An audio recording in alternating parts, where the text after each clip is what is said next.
Got a little bit of sunlight left. Let's not waste any time. We'll show you around. No power steering. And the car will not go in reverse. You've got to be kidding me. Very barren. Hardly anybody ever travels out here.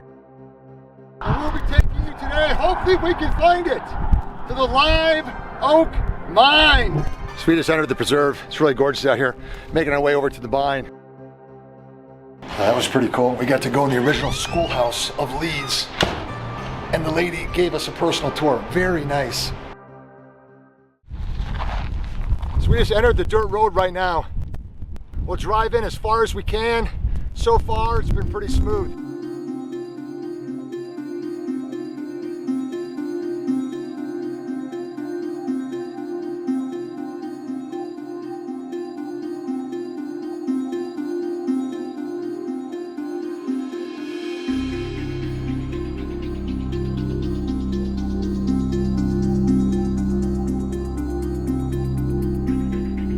Right about here. We still need to go all the way up to this first campsite and then hike into the mine. How far do you think we still have to drive? 10, 15 miles.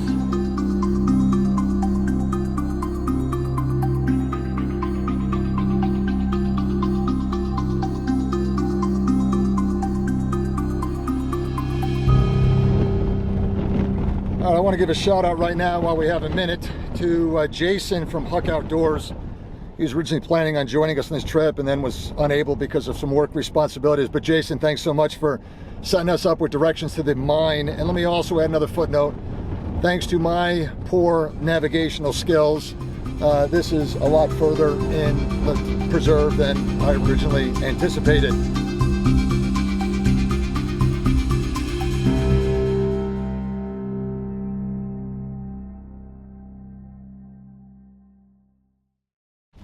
All right, this is a turn off to the mine. And from what we were told, here's where the road gets a little dicey, like this right here. All right, so the goal is to drive in as far as we can. The more we can drive, the less we have to walk. Mountains dead ahead. I'm gonna say, what do you think, Anthony? 4 miles, maybe? Yeah. Let's see how far this There we go. car's gonna take us up. And this might be the end of the line for us right here.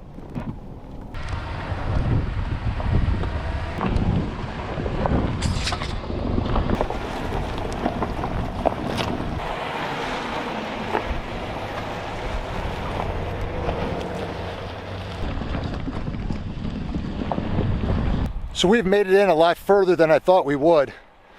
This location right here is the campsite. We might be pitching our tents here tonight, but we're gonna try to drive in a little further and save ourselves some more walking. Great job, driver. Thanks. It's a team effort. I'm impressed. Yeah, I've done absolutely nothing. So just when I said we're gonna drive up a little further, we got ourselves here a dead end. It's foot from here on in. So we've begun the hike right now, and we are racing the sun. We got about 2.5 miles to go.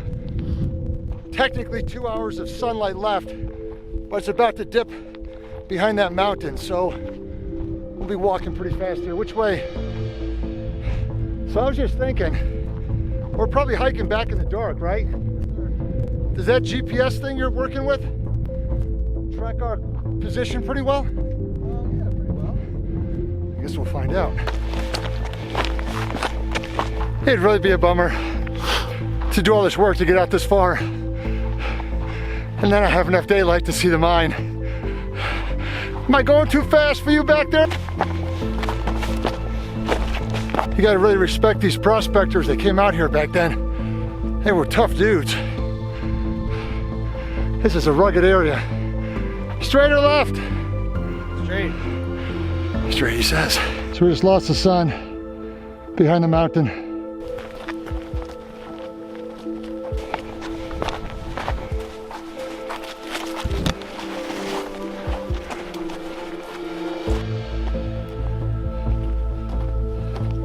So we got a little off course. Came up over a mountain, back down again. Now it's all uphill. About a half mile more to go.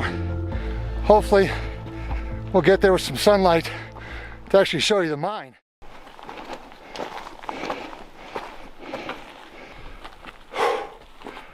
So we made it. Got a little bit of sunlight left. Let's not waste any time. We'll show you around. Little cabin where the prospectors probably stayed. Can you go inside it?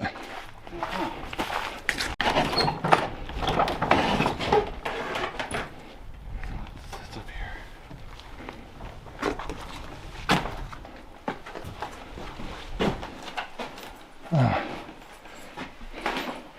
The stove. Interesting. Oh, look at that. Pantry. All right. I'm getting out of here before this floor caves in on me. Let's go check out the mine itself.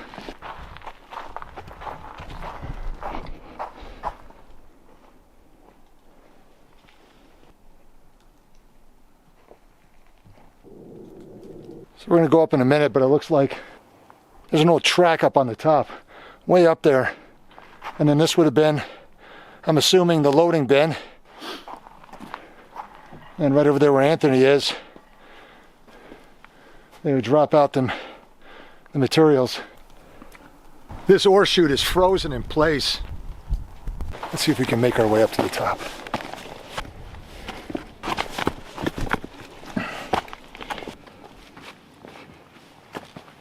Here's the trestle to load the ore bin.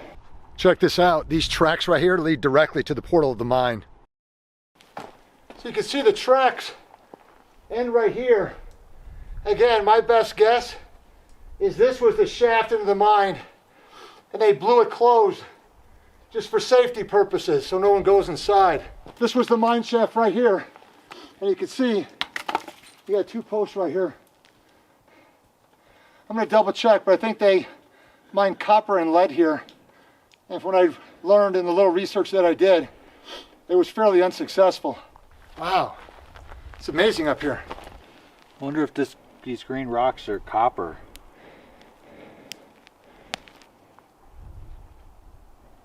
Hey, here's that metal pipe that we saw along the bottom, remember? Yeah, it must have been for water. Again, I'm not a miner, but I'm thinking the same thing, yeah. Water supply. This mine only operated briefly in 1951. See a lot of metal here. This was the old track where the mine cars used to run. Pretty impressive how much is still left up here. And just thinking about how hard these guys worked for probably very little profit. Yeah, that's a good point. Obviously somebody thought that these hills were rich with some kind of valuable mineral.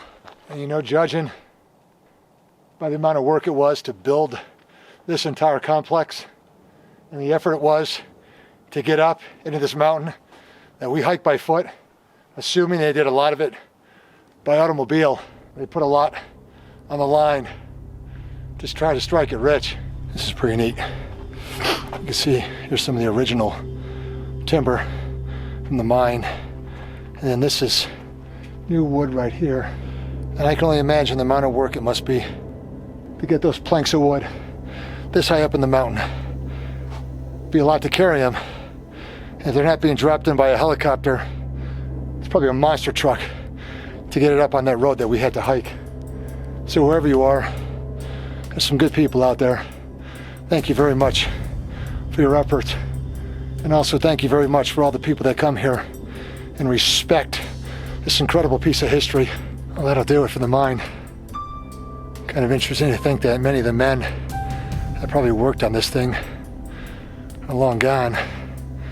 Nothing remains but the old building and some great stories.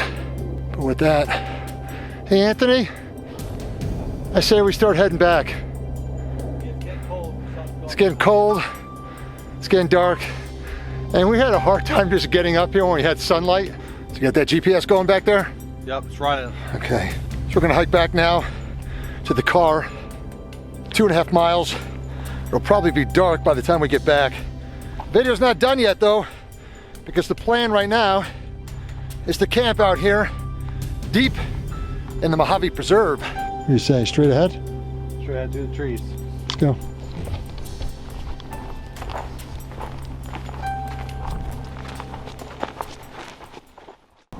All right, so I don't want to bore you with these stories, but there is never a dull moment here at America's Parks. As I told you earlier, we said we were going to camp out where we parked the car deep in the preserve, and right now we are in the car and we're leaving the preserve. I'll let Anthony tell you why. So we tried to start the car after the hike and it hesitated to turn over. None of the electrical dashes are quite working and there's no power steering. So we're just trying to make it out to the main dirt road and get off the side dirt road. Go from there. I guess we could try to restart the car and see if everything resets. But the problem with that is if we try to restart it, it might not start up again.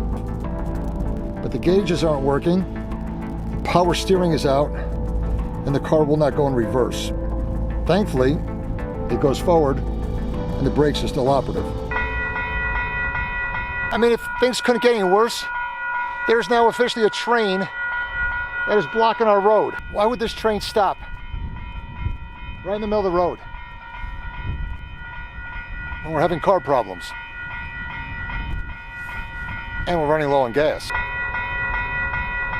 And we can't turn the car off to save the fuel. Hey, so this train is not moving. I say we walk up to the engine and talk to the conductor and see how much longer he plans to be here. There's a phone number. Why don't we call that first so we don't get shot in the middle of the desert? Actually, is that another train coming from the other direction?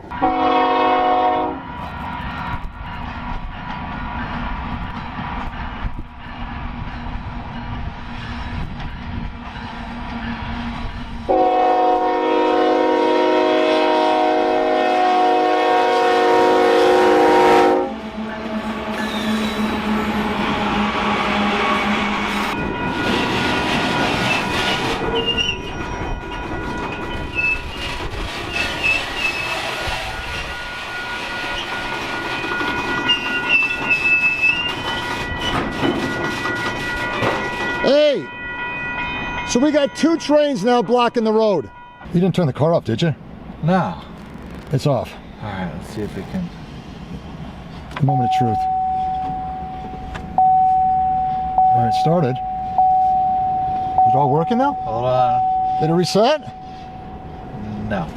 It didn't. Why did it go off? Oh, there's reverse. I have power steering. Careful, just careful, just careful, just careful.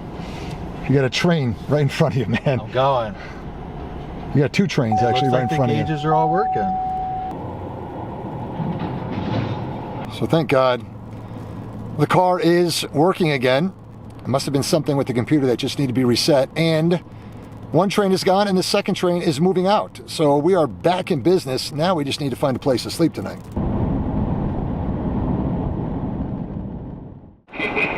Truth be told, I ain't found any gold or silver in this here stream for years.